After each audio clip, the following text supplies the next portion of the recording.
প্ৰশংসা হওক। মই চেপন তীৰ্থৰ পৰা আহিছোঁ। মই চেপন তীৰ্থৰ পৰা আহিছোঁ। মই 19 চনৰ ডিচেম্বৰ মাহৰ পৰা মই এনেকৈ আহি আছোঁ প্ৰায়। মোৰ অসুবিধা আছিলে। অসুবিধা মানে মোৰ কঁকালৰ বিষ আছিলে। কঁকালৰ বিষটো মই সম্পূৰ্ণৰূপে ভাল পালোঁ।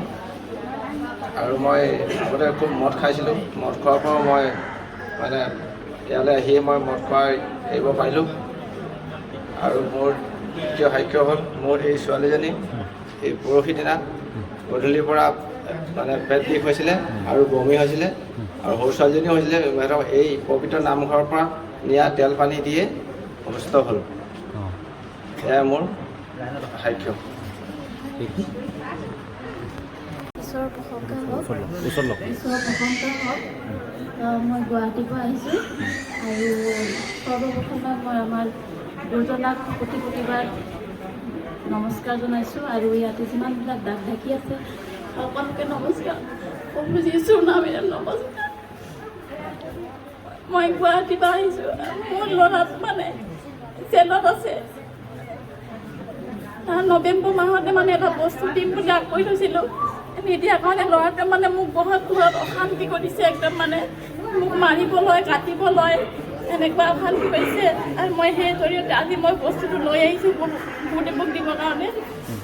আৰু মানে মোৰ ঘৰত বহুত অশান্তি মানে একদম অশান্তিৰ কাৰণে মই আজি প্ৰভু গৃহত প্ৰাৰ্থনা কৰিবৰ কাৰণে মোক ঈশ্বৰে প্ৰভু যীশু লৈ আহিছে ইয়ালৈ। ধন্যবাদ দিছোঁ প্ৰভু যীশু।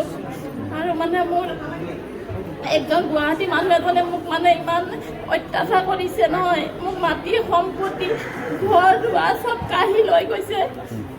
মই মানে এতিয়া মোৰ জীয়াই থাকিবলৈ কোনো ৰাস্তা নাই। তাৰমানে একদম অন্তিম সময় হৈ গৈছে। এয়াই আছিলে মোৰ ঘড়ী এটা। ঘড়ী হ'ব।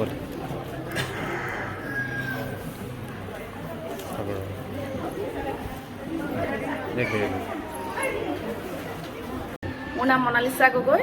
মই খোৱাঙৰ পৰা আহিছোঁ, খোৱাং ঘাটৰ পৰা আহিছোঁ।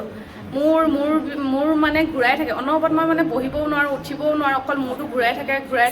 তাৰপৰা মই কি কৰিলোঁ, ঈশ্বৰক বিশ্বাস কৰি ঈশ্বৰৰ পানীখিনি মই গা ধুই দিলোঁ। তাৰপৰা মই ভাল পালোঁ। মই সাক্ষ্য নিদিয়াৰ কাৰণে মোৰ আকৌ হৈছে নে কিয়ে না সেইটো কাৰণে মই মানে সাক্ষ্য দিবলৈ লৈছোঁ। এয়াই মোৰ সামৰণি। ঈশ্বৰৰ প্ৰশংসা হওক। মই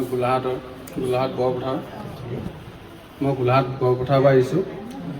মোৰ ছোৱালীজনী হাৰ্টৰ প্ৰব্লেম আছিলে আৰু জন্মৰ পৰাই হাৰ্টৰ প্ৰব্লেম আছিলে। জ্বৰ কাহ হৈ থাকে। তো মই 2019 চনত ইয়ালৈ আহিলোঁ। অহাৰ পাছত জ্বৰ কাহবিলাক সকলো নাইকিয়া হৈছে। আৰু এতিয়া আৰু কি ক'ম, ঈশ্বৰৰ ওচৰত আহি মই পৰিত্ৰাণ পাইছোঁ। সেয়াকৈ মই বক্তৃতা সামৰণি মাৰিছোঁ। ঈশ্বৰৰ প্ৰশংসা হওক। মই শিৱসাগৰৰ বেতবাৰীৰ পৰা আহিছোঁ। মোৰ নাম অনুৰূপা কোঁৱৰ। মোৰ সাক্ষ্য এটা দিবলৈ আছিলে।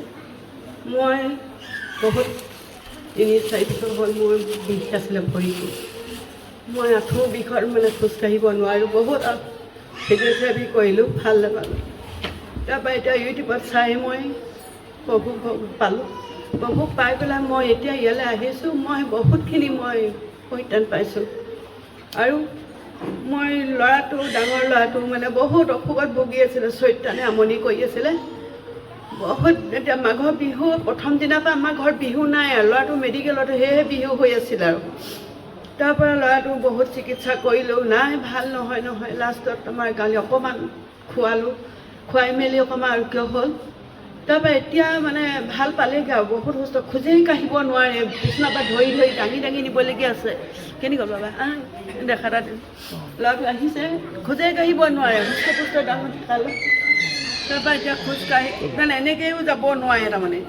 তাৰপৰা এতিয়া যেনিবা ধৰি 4খন মানে নাৰ্ছিং হোমত ভৰ্তি কৰি মানে হেৰি কৰিব নোৱাৰিলেগৈ। লাষ্টত মানে আকৌ সঞ্জীৱনীলৈ নি তাত মানে অকণমান সুস্থ হৈ আহিছে যদিও মই কৈ আছোঁ প্ৰভু গানতে নামকে গাই প্ৰাৰ্থনা গাই থাকোঁ।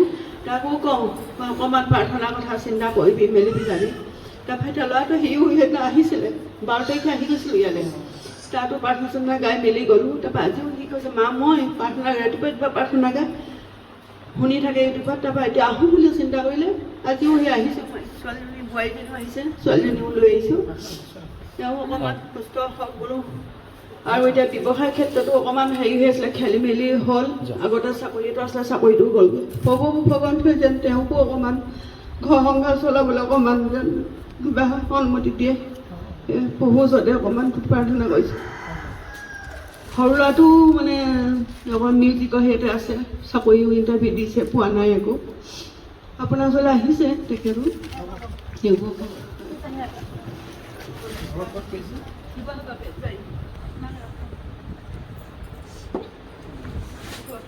মই এদিন ইয়াতে